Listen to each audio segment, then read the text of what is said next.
네, 김준호의 뉴스 정면 승부 4부 시작하는데요. 지금 라디오 청취율 조사 기간 저희가 슈퍼 의린 순간입니다.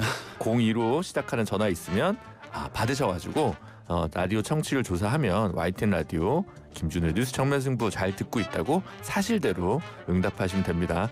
조사 기간 동안 저희 정면 승부에 응원 메시지 보내주신 분들께는 별도로 추첨을 통해 커피 쿠폰 보내드리고 있는데요. 단문 50원, 장문 100원, 유료 문자 샵 0945로 메시지를 보내주시면 추첨을 통해서 커피 쿠폰 보내드리도록 하겠습니다. 잘 부탁드립니다. 뭐 인사도 안 했는데 갑자기 들어오네요. 4부에서 대통령실 출입하는 박현광 기자와 함께합니다. 오랜만입니다. 네, 안녕하십니까, 박현광입니다. 네, 잘 지내셨죠? 네, 그럼요. 네, 연휴 때문에 한 2주 만에 뵙는 것 같은데. 맞습니다. 네, 대통령실 뭐 현안들도 많은데 네. 잠깐 가벼운 얘기로 디지털 소통 브리핑이 시작됐다. 맞습니다. 뭡니까?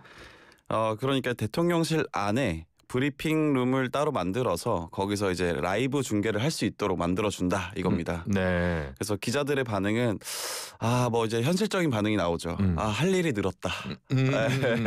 그래서 그 대통령실 참모들이 나와서 라이브를 방송에서 나와서 하면 기자들이 챙겨봐야 되거든요. 네. 그리고 또 하나 더 기자들도 쓸 수 있게 해준다. 이렇다 보면은 하나 둘씩 시작하다 보면은 모든 그 언론사에서 압박이 들어갑니다. 야, 너도 해야 되지 않겠니?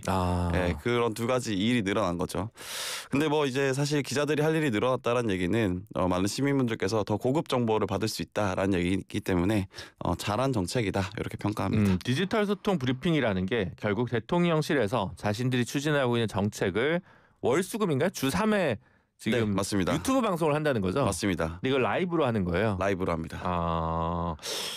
월수금 컨텐츠 채우기가 쉽지 않을 텐데 자신 있나 보네요. 그 실무진 분들이 네. 나와서 하시는 걸 같아요. 네. 실무진 분들이. 네. 오늘은 지금 국가 AI 정책 비서관이 나와서 AI 관련 얘기를 했는데 저희도 지켜봐야 될 게 늘어나니까 네. 할 일이 피곤하네요. 늘었죠. 피곤하네요. 네, 알겠습니다. 이게 사실은 그때 제가 말씀드렸지만 대통령실 인사할 때 그 디지털 소통 비서관이 비서실장 직속으로 들어가면서 이제 만들어진 정책인데 대통령이 그 국정을 홍보해야 된다라는 강력한 의지가 반영됐다 이렇게 보시면 될 것 같습니다. 사실 그동안 디지털 소통 비서관실은 무슨 일을 하는 곳일까? 네. 유인설관인가 뭐 이런 의문도 있었는데 뭐 어쨌든 일이 생겼네요. 맞습니다. 알겠습니다. 지켜보도록 하겠습니다. 네. 오늘의 제일 핫 이슈는 부동산 대책입니다. 맞습니다. 대책. 이 막전 막후를 좀 아세요? 왜냐하면 네. 추석 전에 나온다. 막 네. 이렇게 부동산 전문가들이 얘기하기도 하고 네. 추석 중간에 나온다. 네. 이런 얘기도 있다가 저도 그 자세히는 못 들었는데 네. 조금 듣고 왔어요. 듣고 오니까 사실 이게 당과의 또 조율이 쉽지 않았다. 왜냐하면 곧 추석이고 그리고 추석은 사실 내년에 있을 지방선거의 전초전이거든요. 그렇다 보니까 언제 이 부동산 정책을 발표해야 되는지 시기를 두고 좀 설왕설래가 있었다라는 얘기를 하더라고요. 네. 그것도 있었다. 네. 뭐 이제 정책 내용 부분도 있지만 시기 문제에서도 민감한 부분이 있는데 맞습니다. 어쨌든 이번에는 생각 이상으로 토지거래 허가구역이 일단 확대가 됐습니다. 맞습니다. 첫 번째는 서울 전역과 경기도 12개 지역이 토지거래 허가 구역으로 지정이 됐습니다. 경기도 대상 지역은 과천, 광명, 성남, 분당구, 수정구, 중원구, 수원시, 영통구, 장안구, 팔달구, 안양시, 동안구, 용인시, 수지구, 의왕시, 하남시 이렇게 포함이 됐습니다. 저 이제 좀 사실 좀 놀랐어요. 왜냐하면 뭐 분당, 과천, 아니 성남, 뭐 광명도 최근에 뜨겁다고 얘기 들었으니까 네. 거기까지 포함되는 거는 좀 예상을 할 수 있었거든요. 오히려 서울은 약간 몇몇 구는 빠지나 이런 생각했는데 네. 생각보다 훨씬 커졌습니다. 맞습니다. 그 지역에 따라서 속은 그 지역구 의원들 따라서 이걸 싫어하는 분들도 있어요. 사실은 제가 아까 말씀도 드렸지만 대통령실이랑 당이 시기뿐만 아니라 내용도 조율을 많이 했던 걸로 알고 있는데 민주당도 핵심 지지층이 4050이기 때문에 네. 대부분은 좋아하지 않는 분위기입니다. 네. 이게 왜냐하면 어쨌든 집값이 오른다. 내 집은 올랐으면 좋겠다. 모든 전국의 집값은 안정되면 좋겠지만 이런 심리가 당연히 있기 때문에 좀 그런 부분이 있다라고 이해하시면 될 것 같습니다. 어쨌든 굉장히 강력한 의지가 담긴 거다. 이렇게 토지구역이 확대된 거는 네. 기재부나 국토부가 아니라 대통령이 그립감을 갖고 이걸 추진한 거라고 보면 됩니까? 맞습니다. 대통령이 사실은 어제 국무회의 때 이렇게 얘기했습니다. 부동산 투기를 통해서 재산을 늘린다는 건 이제 과거의 생각이다. 언젠가는 반드시 사고가 나게 돼 있다. 일본처럼 될 가능성이 매우 높다. 이렇게 말하면서 우리나라 국민소득 대비 부동산 가격을 국제적으로 비교한 게 있는데 아마도 1등이다. 이렇게 하면서 집값을 내리겠다라는 강력한 의지를 보였습니다. 사실은 이번 부동산 대책에 대해서 여러 평가가 있지만 수요를 억제하는 측면이 강하기 때문에 이게 한시적으로 효과가 낼 수는 있지만 장기적으로 가능하겠느냐라는 좀 의문점이 드는 부분도 분명히 있습니다. 그래서 사실 내용적인 측면에서는 부동산 세제 개편과 관련해서는 어떻게 할 것이냐 이게 핵심이라고 보면 될 것 같습니다. 다음 스텝이 오히려 더 주목이 된다라는 건데 네. 그 중간에 지금 부동산 감독원이 드디어 만들어지는 건가요? 네, 맞습니다. 대통령이 부동산 시장 교란 행위를 경고했습니다. 그러니까 시세를 조작하는 행위를 잡아내야 된다라고 했기 때문에 이제 김민석 국무총리 직속으로 부동산 감독 기구가 생길 겁니다. 예. 사실 국토부에 있는 부동산 소비자 보호 기획단이 존재하는데 이곳에서는 부동산 거래 상황을 모니터링하거나 조사 측면에 국한하는 반면에 이번에 신설되는 조직은 감독 권한을 강화하고 실제 수사까지 연계되는 기능을 부여받을 것으로 보입니다.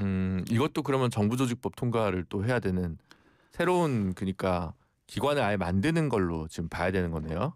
그렇진 않고 국무총리 산하에 조직을 따로 별도의 위원회 같은 것을 만드는 것으로. 네. 원이냐 아니면 그냥 위원회 차원의 감독기구냐. 네. 왜냐하면 직접 시사 교란 행위를 감독하러 돌아다닌다고 하니까 네네.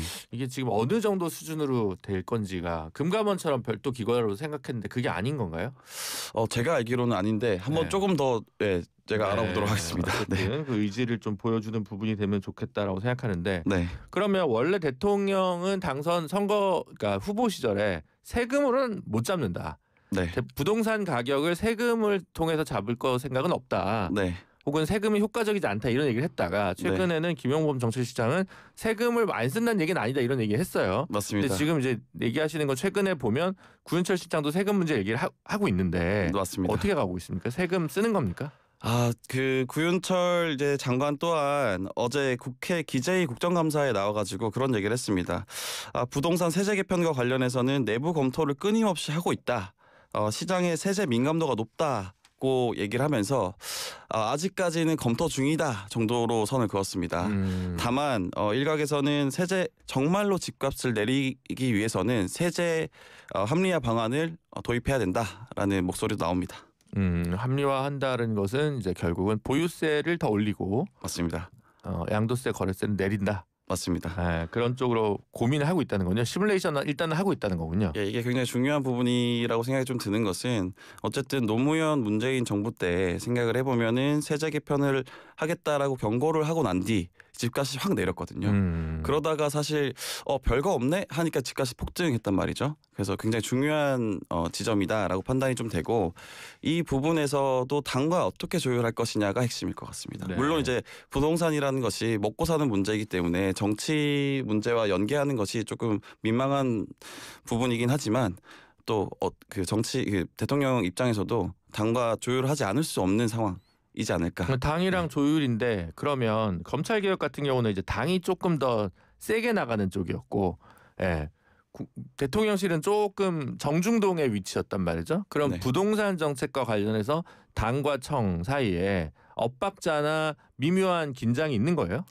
앞으로 한번 지켜봐야 될 것 같습니다. 그게 밖으로 표출이 될지 안 될지는 지켜봐야 될 것 같고. 있긴 있다란 얘기네요. 있긴 있을 수밖에 없습니다. 입장이 다르기 때문에. 입장이 아예 다르다. 네, 왜냐하면 당 입장에서는 선거를 치러야 하고 그리고 물론 대통령 입장에서도 선거에서 당이 힘을 발휘하지 못하면 지지율에 영향을 받을 수밖에 없겠지만 그래도 대통령은 국정을 관할하는 입장에서 집값을 잡아야 되는 임무가 있는 겁니다. 네. 그래서 이게 문제가 될 것 같다라는 거고 그다음에 이제 대통령실 출입하면서 이거 한번 물어보죠. 네. 그 김현지 부속실장 얘기가 많았는데 많죠. 지금도 많습니다. 그거 말고 우상호 수석은 이게 중요한 게 그게 아니고 네. 김남준 부속실장이 대변인 되는 게 핵심이다. 네. 그래서 이렇게 됐는데 그러면 김남준 대변인 체제가 그러니까 물론 이제 강유정 대변인 그대로 있습니다만 변화가 좀 있습니까? 확실히 느끼는 출입 기자 입장에서 봤을 때. 제가 개인적인 말을 좀 드리면 김남준 대변인 같은 경우에는 상당히 열심히 기자들의 전화를 받아줍니다. 예, 전화가 힘든 상황에서는 텔레그램으로 답장을 꼬박꼬박 주고 그래서 기자들의 만족도가 좀 높아졌다 정도로 말씀드릴 수 있을 것 강유정 같습니다. 대변인 전화를 잘 안 받으셨군요. 그런 말은 아닙니다. 네. 그런 말이 돼요. 뭐 알겠습니다. 네, 아니라고 합니다. 네, 정정해드리겠습니다. 아니, 그래서 지금 사실은 저희가 여태까지 보면 김현지 부소식실장, 김남준 대변인이 사실 대통령의 오른팔 왼팔이다 이런 얘기를 많이 하는데 네. 정진상, 김용이 없어진 상황에서 근데 사실 이렇게 되면 이제 호사가들은 결국 출마하는 거 아니야? 이렇게 네. 얘기를 하는데 사실 김현지 부소실장을 여태까지를 봐서는 선출직으로는 1도 관심이 없겠구나라는 게 누구나 예상할 수 있어요. 근데 맞습니다. 김남준 실장은 다시 대변인 자리에 왔고 대변인 자리에 왔다는 것은 또 정무직이 아닌 선출직을 향한 뭐랄까요? 디딤돌? 네. 이렇게 좀 볼 수 있단 말이죠. 그래서 네. 어떻게 보세요? 김남준 대변인도 결국은 차출될 가능성이 있냐? 제가 그래서 오늘 물어보고 왔어요. 네, 김남준 대변인께 물어보고 단독이다. 왔고. 네. 근데 이제 김남준 대변인은 공식적으로는 당연히 아시겠지만 지금 대변인을 맡은 지 얼마 되지 않았고 공직에 있는 한. 그거 빼도 돼요. 지금. 네. 근데 요 정도는 말씀드릴 수 있을 것 같습니다. 제가 그럼 관련해서 아직까지 여지가 좀 있는 것이냐라고 물어봤을 때 그렇게는 말씀 못 드린다라고 하지만 그럼 제가 오늘 라디오에 가서 언급을 해도 되겠느냐라고 했을 때 그건 괜찮다라고 말했습니다. 그래요. 네. 지금 땅을 보고 계신가? 계양 쪽으로? 그렇군요. 근데 사실은 저는 이제 개인적인 생각에는 이재명 대통령의 측근이 많지 않잖아요. 네. 그래서 이제 믿을 만한 대변인이 그렇게 많지 않을 텐데 네. 과연 차출될 수 있을까라고 하는 실무적인 차원에서 다른 고민이 그쵸. 필요할 것 같다라는 생각이 들더라고요. 지금 대통령실에서는 꼭 그 김남준 대변인뿐만 아니라 여러 자리, 예를 들면 우상호 정무수석 같은 자리도 사실 지방선거에 차출될 가능성이 높다라고 평가되는 인물이지만 실무적으로 봤을 때 과연 가능한가라는 대체 불가능하다. 네, 그런 평가도 나옵니다. 네. 그래서 그런 자리도 몇 군데가 있습니다. 그럴 것 같아요. 네. 그래서 김남준 대변인은 별로 고민을 안 하셔도 될 것 같다라는 생각이 들기는 하는데 알겠습니다. 그리고 지금 최근에요. 네. 대통령이 이문정 지검장 백혜룡 경정 언급한 거요. 네. 굉장히 이례적이란 말입니다. 이례적이죠. 그 사건 열심히 해라라고 법무부 장관한테 국무회의 때 얘기하면 되는데 네. 그 공개적으로. 검찰총장도 아니고 네. 검사장까지 찍어서 네. 이상하면 왜? 그래서 이게 질책이다. 네. 아니면 응원이다. 네. 저희 패널들 다 몰라요. 대통령실 분위기는 뭐예요? 이거는 명확하게 말씀드릴 수 있는 게 명확한 질책입니다. 네. 질책이다.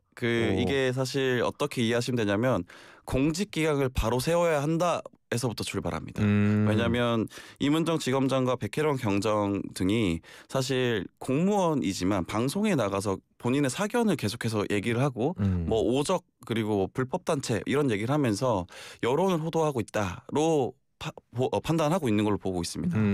그런 면에서 네, 그래서 이렇게 쉽게 이렇게 얘기할 수 있을 것 같습니다. 말만 하지 말고 너네가 가서 마약 수사로 증명해봐. 근데 지금 백혜룡 경정은 또 연가내고 오늘 출근을 안 했다고 하고. 네, 오늘 아침에 모 언론사의 유튜브 방송에 출연을 해서 얘기를 또 하더라고요. 대통령 말을 처음부터 안 들으면 이거 레임덕 현상인가요? 네, 알겠습니다. 무슨 일이 있는지 앞으로 지켜보도록 하고요. 네, 어쨌든 오랜만이었는데 다음 주부터 계속 박형광 기자 또 뵙도록 하겠습니다. 오늘 감사합니다. 네, 고맙습니다. 네, 지금까지 박형광 기자와 함께했습니다.